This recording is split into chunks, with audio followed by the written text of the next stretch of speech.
Hey guys, King of Charmanders here. Today I bring to you the best Magnamalo weapons and styles customization tier list.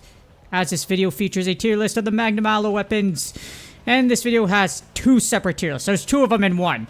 One with the weapon types, and another with style changes. Separating them makes sense because weapons can be better without a style change. And this stops confusion, etc. So instead of being like, oh man, like, wait, hold on, what's this and that? No, just things do change when you style change your weapon. It's can be something completely different, similar but different. But also, a lot of them have different strengths and weaknesses, of course. So, we're going to put that all together. This is also made based off what each weapon type / style brings. I don't care if you feel like something is good and it's strong. I have done hours, hundreds of hours of research, watch content on every single weapon type in a game. Alright? This is what, because I'm super authentic and I don't try to like spin everything around feelings. These are the facts. What the weapon brings. And because it's not like a Devil Joe weapon where it has different equipment skills, we can at least just focus on the weapon and the element itself for these tier lists. Alright, starting with the lowest tier for the Magnamalo weapon type tier list, we have the D tier. It's the hammer. I know hammer bows. Wait, before you shoot me, go to the style change tier list, alright? The thing is, even with a status build-up buff with a hammer, its original version isn't great for inflicting blast. The hammer can stun, but you have to hit the head. However, if you want the maximum efficiency and effectiveness out of the hammer, you need to style change it. It's just too slow, unfortunately. Status weapons, status works by... You have to hit the monster to inflict status. Sadly, the hammer is just really slow. You boink things to death, and unfortunately, the hammer's original style just doesn't cut it. Again, if you want it to be good, you must style change it, but that's the problem with hammer.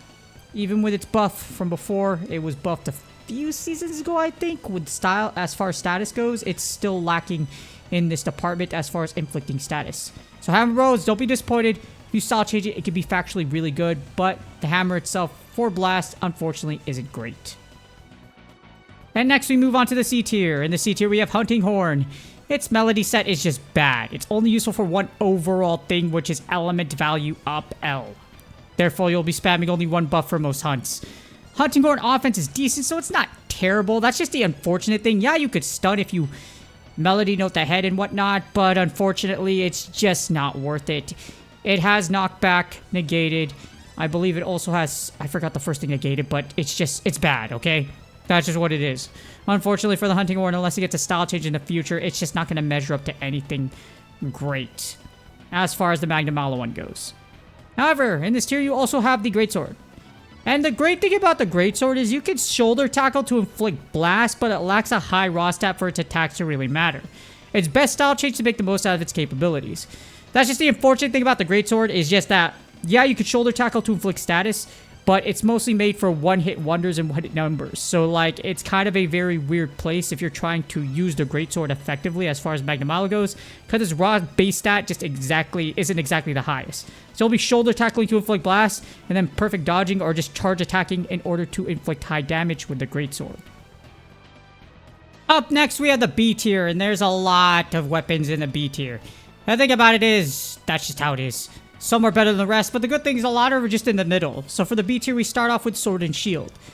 It's simple. It's the first weapon you use. Easy playability and utility makes it land in the middle. Best used with style change to unlock its full potential. That's just the Sword and Shield. It does hit hard. It was buffed multiple times, making it overall, if we weren't taking blast and everything into account, an A tier weapon. But unfortunately, just in comparison to everything else, it belongs in this long line of weapons right here in the middle. Next up, you have the Switch Axe. It has a fun technical style, has a lot of utility, but a lot of windows where you can be attacked. That's the problem with it. But it can inflict blast at a decent rate as well, so it's just in the middle in comparison to everything. You don't have style changes yet for Switch Axe. Switch Axe is very fun. There's a lot of things you can do with it, but unfortunately, it's a far cry from the actual like best or top tier weapons in the entire game as far as weapon types goes. But wait, there's more for the B tier. We have the Heavy Bowgun. It does have big power, and it just makes the B tier with the fact that you can combo with evading reload. Cluster Bomb at 3 is also pretty nuts, but unfortunately, unless its style change comes out in the future, the Heavy Bowgun is just what it is. On its own, without it, with reload speed and recoil down 3, it is a beast. So don't get me wrong, it is powerful, but it doesn't have anything else special to it. And for the light bowgun, it also lands in B as well. But wait, it is best used with the stepping shot / evade reload super build. Without it, it still makes the list as a ranged weapon with cluster bomb, but most powerful by style change. In other words, for a light bowgun, style change it. Don't even think about it. I know you're seeing this tier list as like B on its own. Yeah, it's a ranged weapon. It belongs in the B tier, and it has cluster shot. But hear me out here. I mean cluster bomb, but hear me out here. Style change it. Don't even think about it. Just do it. If you want to build a light bowgun, or even if you're not thinking about it, you want something where you could just swipe and blast everything to oblivion and just have a great time, the light bowgun is definitely style changeable. Style change it. Don't worry about this. Just style change it. Speaking of long-range weapons, we got the last of them, which is the bow. And the buff to charge 4 makes the bow powerful even when out of style change, but the fact of the matter is this is best used with dodge bolt style change for its best usage. That's the problem with a bow. Unfortunately, it's not a super bow. You need to get 3 blinks before you blast it and make it as strong as it could possibly be. But unfortunately, if it's not a super bow, it's just not worth keeping it regularly as far as even with blast goes. So again, best to style change this into dodge bolt. For the charge blade, guard point and attack rate to proc blast make it really good. The only thing keeping it from A class is the skill gap it takes to fully harness guard point.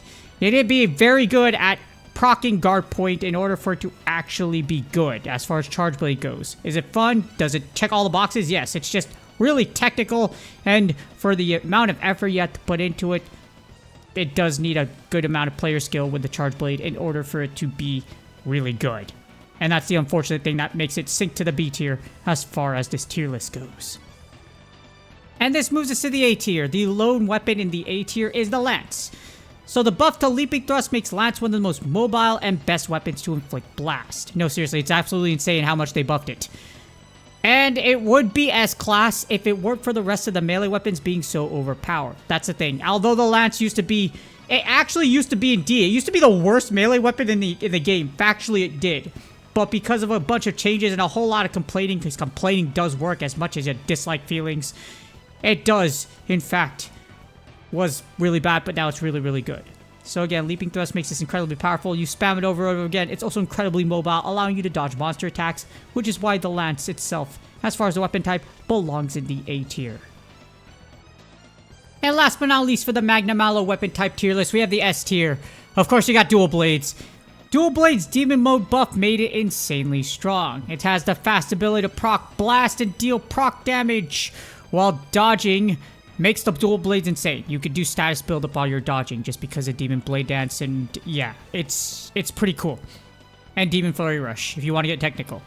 But it's also the first blast dual blades in the game, and just dual blades as far as status is just completely busted. This is why they hold back the dual blades as far as release goes when it comes to blasts. That's why we didn't have Teostra blast dual blades, because if they did, it would be insane.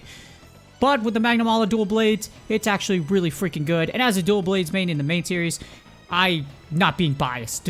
Someone told me it was like C tier. No, it's not C tier. The dual blades is absolutely amazing. And for everything it's worth, factually, it is one of the best melee weapons in the game. And up next, you have the longsword. And honestly, it's just one of the most broken and strongest melee weapons in the game, thanks to one simple thing. Actually, 2 things. The spear gauge and prayer mechanic. You get a built-in attack boost with this weapon. You can block almost every roar and every attack in the game and counter it with an attack. That is going to be nuts and will always be nuts, which means no matter what, 9 times out of 10, unless lightning strikes and it gets nerfed, which probably isn't going to happen because they never nerfed it to begin with, it will always be an S tier weapon on this list. And last but not least on the Magnamalo weapon type tier list, for the S tier, the final weapon on it, which I never thought I would say, but facts are facts no matter how much I feel about it. Actually, I have said this is actually really good and I don't mind it at all. This is the Gun Lance. This was actually the 5th most grade 10 upgraded weapon in the 2nd year anniversary data. For good reason. It's the best offensive gun lance overall, being able to inflict blast with worm stake shot and maximize damage with charged shelling. Honestly, literally one of the best, if it wasn't for style change, this would honestly be the best Magnamalo weapon overall, just because of how powerful it is. Again, being able to utilize and just have utility for both charge shelling and worm stake shot is nuts. So you'll be able to break parts, inflict blast, and you can charge shell. That's exactly why this thing is in the S tier and totally belongs in it. Overall, again, if it wasn't for style change, it would be the most powerful Magnamalo weapon in the game. Speaking of the gun lance, this brings us to the best Magnamalo style customization tier list. We're the bottom of the crop. If you just heard me talk all that stuff about gun lance, that bottom of the D tier, where the very bottom is unfortunately the gun lance. Unfortunately, the Magnamalo gun lance is long shelling, which doesn't work well with either style. So normal is for blast dash and wide is best for guard reload. Unless a new third style comes out for the long shelling method, unfortunately, I mean not large, long shell type charge shelling style. There you go.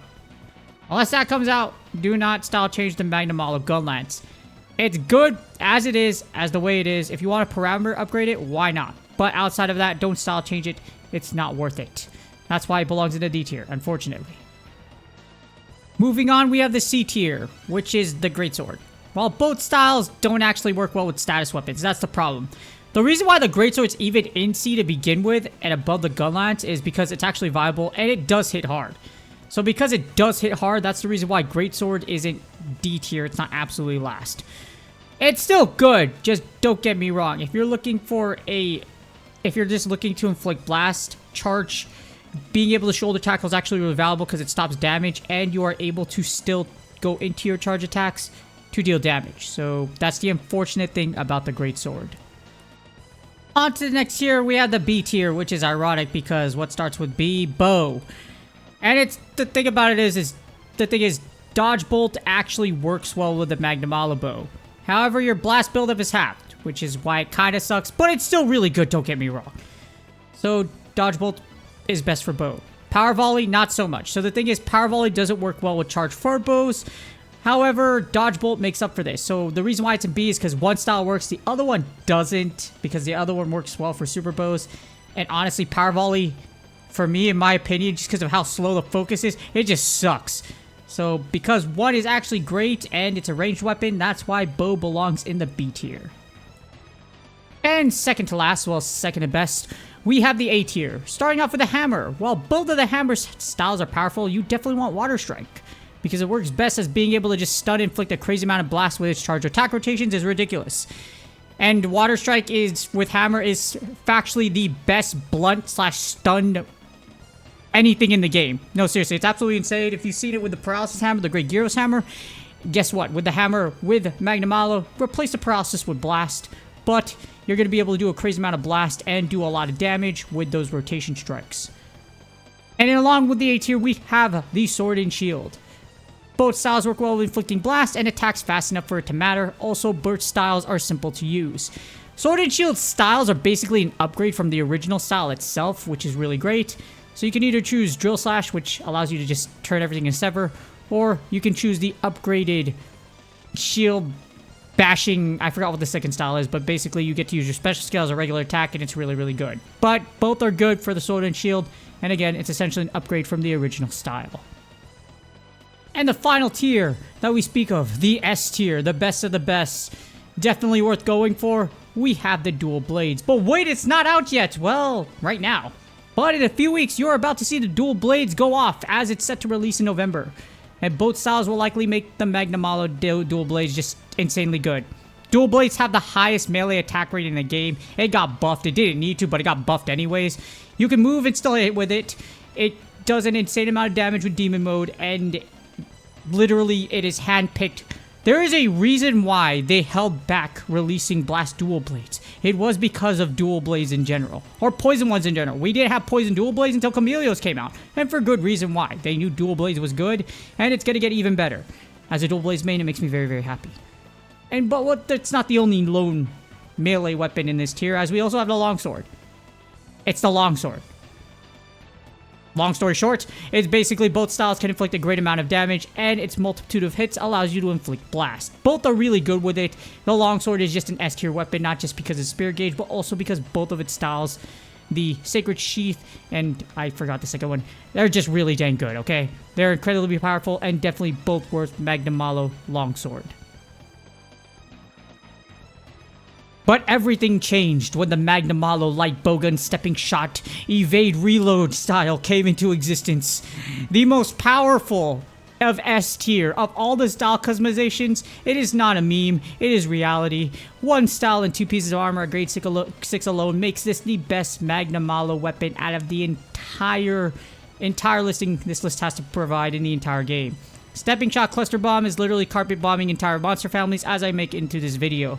So as I make this video and speak it into existence, there are many, and I've already seen many in the lobby, just blasting everything away. This is factually much better than Bone Gun Lance. It takes work to get there. It can do a ton of damage, a lot of utility, keeps you safe because you're constantly evading attacks, or it literally forces you to evade in order to maximize its damage and to literally reload. It's the light bow gun. It's good. Everybody that has seen content for this knows it's amazing. It can literally take out 10-star monsters with ease and everything below it. It is absolutely amazing. And you definitely, if you are going after this, someone is, and a lot of people are. This is the modern day Bone Gun Lance, but not in the way Bone Gun Lance where it's actually bad and just brain dead. This, you actually still have to aim with this in order to make it work. And it actually is really good and doesn't cause you to wipe. Unless you're really, really bad at dodging, which most of you shouldn't be bad at dodging because literally we all have to dodge attacks. This is the best style of all the Magnamalo weapons in the game. Hopefully this helps you decide which Magnamalo weapon to invest into. I figured I might as well make this because, you know, the outbreaks are coming out soon, literally pretty soon for Magnamalo. So with all that monster slaying, you should have enough, and by this point, if you're going after on the field and in hunt-a-thons, even when you're freebies, to be able to 10-5 a weapon of choice, if not more than one. And again, Magnamalo evading reload stepping shot combo is amazing. You won't be disappointed if you invest into it, even at grade 8. It's really good. Because Black Diablos isn't out on the field right now, this is like the next best thing. And it is literally absolutely amazing, and you won't be disappointed if you use it. Follow my guide, that's literally at the end credits to how you're going to use it. But again, it's really powerful, and with the materials discount, going after from scratch is a very good idea. With that being said, please do me a huge favor, like, subscribe, and comment for the YouTube algorithm. Good luck on your Magnamalo grinds, as well as your outbreaks. I really hope you get everything you need. And if you're doing the Drift Smelt event right now, like I am, please, please, RNGesus, bless me with... I keep getting focus instead of Charge Master. I've gotten focused multiple times on multiple pieces, super annoying. But I still plan on grinding out because, you know, like a true grinder and a true person that loves this game will do. And like all y'all that really want. And factually speaking... Charge Master, and just like Time Charger, is going to be very hard to beat in the future. So it's definitely worth your time and Drift Smelting if you're willing to put in the time and the effort to do so. Good luck on your grinds, and I will see y'all on the next video.